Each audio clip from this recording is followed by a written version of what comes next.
අද කතා කරන්නේ මේ පොත ගැන. තවලං සනුහරේ වග විස්තරත් එක්ක නෝබර්ට් අයගම ශෝරීන්ගේ කුරහඬකි වියකෙන. පබ්ලිෂ් කරලා තියෙන්නේ සුරස පබ්ලිකේෂන්ස්. පිටු තියෙනවා 247ක්. ප්‍රයිස් එක වෙලා තියෙනවා 1700ක්. නෝබර්ට් අයගම ශෝරීන්ගේ පොත් ඉතින් කොහොමත් රසවත්නේ. කතා කරන්න දෙයක් නෑ නේ ගැන. ඉතින් මේ පොතත් ඒ වගේම ගොඩක් රසවත් පොතක්. කම්මල් කතා, පාරු කතා වලින් පස්සේ තවලම් කතාවක්. ඇත්තටම මේක තවලම් චාරිකාවක් කිව්වොත් නිවැරදි. මේ පොත දුෂ්කර තවලම් චාරිකාවක් යන ගමන් අපිටත් ලස්සන කතන්දරයක් කියලා දෙනවා. තවලම් සම්ප්‍රදායේ චාරිත්‍ර වාරිත්‍ර ගොඩක් අපිට මේ පොත හරහා දැනගන්න පුළුවන්.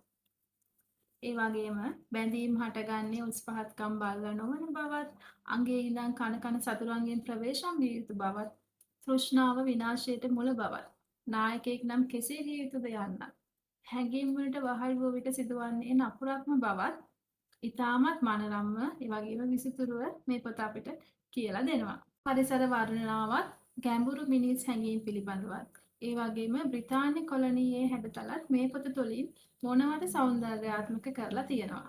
ඉතින් මේ පොත 2023 වර්ෂයේ ස්වර්ණ පුස්තක සම්මානය හිමි වෙච්ච එක අරුමයක් නෙවෙයි. පුද්ගලික වලං එක ප්‍රශ්නයක් තියෙනවා මේ පොතේ පිට කවරයට නළු නිලියන් යොදාගත්තු එක ගැන.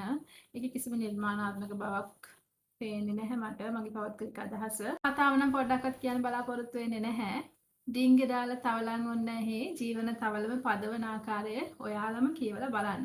මේ පොතේ තියෙන විදිහට ඔබ ප්‍රපාතයේ දෙස බලා සිටින්නේ නම් ප්‍රපාතයේද ඔබ දෙස බලා සිටී. ඔබ ගිරිහිස දෙස බලා සිටින්නේ නම් ගිරිහිසද ඔබ දෙස බලා සිටී. ඔබ ජීවිතයේ බිඳ වැටීම අපේක්ෂා කරන්නේ නම් ප්‍රපාතයේ දෙසද ඔබ ජීවිතයේ නැගී සිටීම අපේක්ෂා කරන්නේ නම් ගිරිහිස දෙසද බලා සිටින්න. මක් නිසාදයත් ඔබට හමුවන්නේ ඔබ බලා සිටින්නා බැවිනි.